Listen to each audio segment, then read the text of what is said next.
mais de 80% das pessoas, elas desistem no meio da pergunta ou falam qualquer besteira.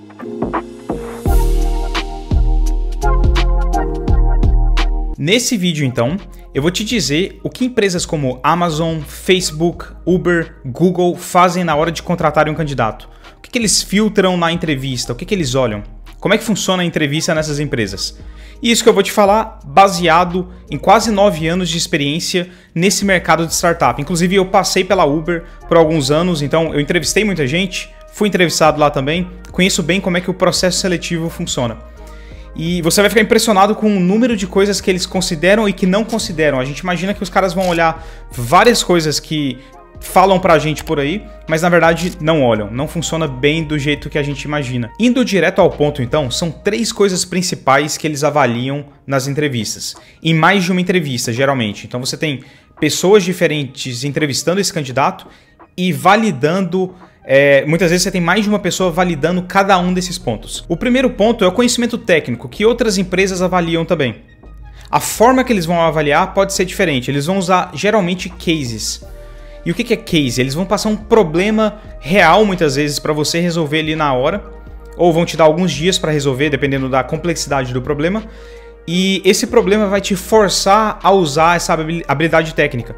Então se você estiver aplicando para uma vaga que você precise programar em SQL, por exemplo, você vai ser desafiado ali na hora a resolver um problema real que eles tenham usando SQL e dar a resposta muitas vezes com linhas de SQL. Vale adicionar aqui que geralmente essas empresas não olham para o seu histórico acadêmico, assim como empresas tradicionais fazem, as empresas antigas fazem.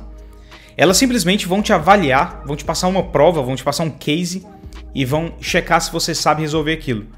E também durante a entrevista vão fazer algumas perguntas, porque provavelmente você já passou por alguma vaga que demandou esse tipo de habilidade. Então eles vão fazer perguntas específicas sobre essa habilidade, como é que você resolveu problemas utilizando ela.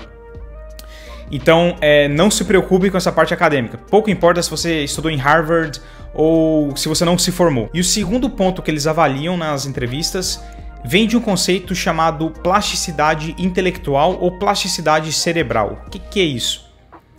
Esse conceito, ele mede justamente como é que seu cérebro se comporta em novas situações. Então, durante a entrevista, eles têm algumas formas de medirem isso. Então, eles vão te passar um case ou trazerem perguntas de coisas que eles têm certeza que você não sabe a resposta. Mas assim, claro que vai ter uma forma de você resolver isso. E eles vão checar a forma que você utiliza a sua criatividade para resolver esses problemas. Muitas vezes a resposta, nem existe uma resposta muito certa, existem várias respostas certas, mas eles querem ver o quão criativo ou criativa você é na hora de responder esse tipo de problema. E parece fácil falando assim, mas eu posso te garantir que um case desse é muito mais difícil do que qualquer prova de conclusão de curso que tem por aí. Porque você não sabe o que está vindo na pergunta, você não sabe o que vem por ali. Então, plasticidade cerebral, como é que você desenvolve isso? Existem diversas formas. Quanto mais você lê, quanto mais você conhece as coisas, melhor. Você vai ter mais conhecimento. E isso, a palavra inteligência, ela vem justamente disso, de interligar as coisas, a sua capacidade de interligar coisas que não são, obviamente, interligadas, mas você consegue interligar elas. E uma coisa que eu recomendo muito é você tentar fazer coisas novas. Desde um esporte novo, a ler um tipo de coisa nova, um determinado assunto novo. Se você costuma ir no mesmo restaurante todas as vezes, no mesmo mercado todas as vezes, falar com as mesmas pessoas, falar sobre os mesmos assuntos, o que eu recomendo saia dessa zona de conforto, tente o diferente. Se tem um restaurante em frente a esse que você sempre vai nesse outro. E só de ir num lugar diferente, só de fazer alguma coisa diferente, automaticamente você já tá exercitando de certa forma essa plasticidade. Porque você está acostumando o seu cérebro com coisas diferentes. E o que acontece é que mais de 80% das pessoas, elas desistem no meio da pergunta ou falam qualquer besteira, ou respondem qualquer coisa. Elas não param para tentarem resolver o problema de uma forma criativa. Elas simplesmente desistem ou falam qualquer coisa com a esperança de que vai funcionar. E geralmente não funciona. Não, certamente não vai funcionar. Porque porque a pessoa está justamente avaliando essa criatividade que você vai trazer para a resposta. E aí eles já avaliaram seu lado técnico e seu lado criativo, muitas vezes utilizando a mesma pergunta, utilizando o mesmo case. Então vamos supor que você esteja aplicando para trabalhar no iFood ou numa outra empresa de entrega.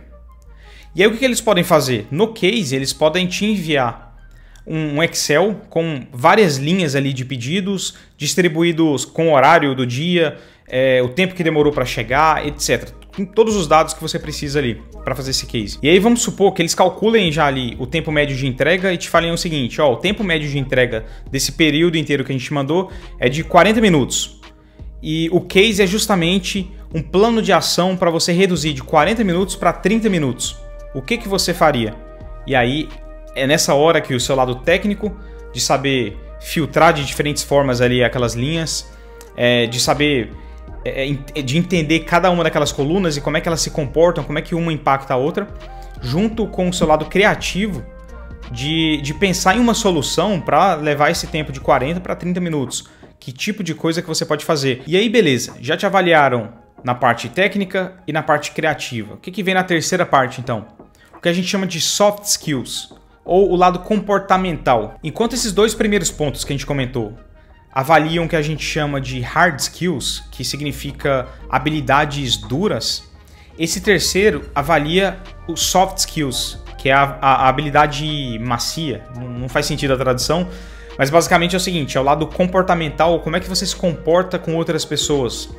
Isso justamente para avaliar seu nível de liderança, se você consegue trabalhar em equipe, se você não vai trazer problema no futuro, se você não é, sei lá, cabeça dura demais e daqui 6 meses eles vão se arrepender de terem te contratado, independente de você ser um gênio ali da parte técnica e muito criativo. Se você for, por exemplo, uma pessoa arrogante, você vai ter um problema ali, eles sabem disso, contratação custa caro, uma pessoa arrogante ela pode estragar uma equipe inteira, pode estragar uma cultura inteira de uma empresa. Então eles vão avaliar justamente esses soft skills, fazendo perguntas geralmente relacionadas ao seu passado no trabalho, qual foi, sei lá, o momento mais difícil que você já teve, se você já teve alguma coisa algum momento que você discordou do seu chefe e o que você fez para convencer esse chefe, ou não, você não fez nada. Então eles vão fazer perguntas mais relacionadas com o seu lado mais comportamental, mais pessoal.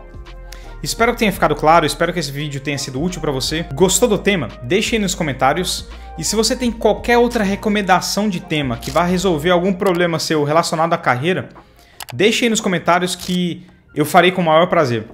Meu nome é Danilo, até o próximo vídeo e um abraço.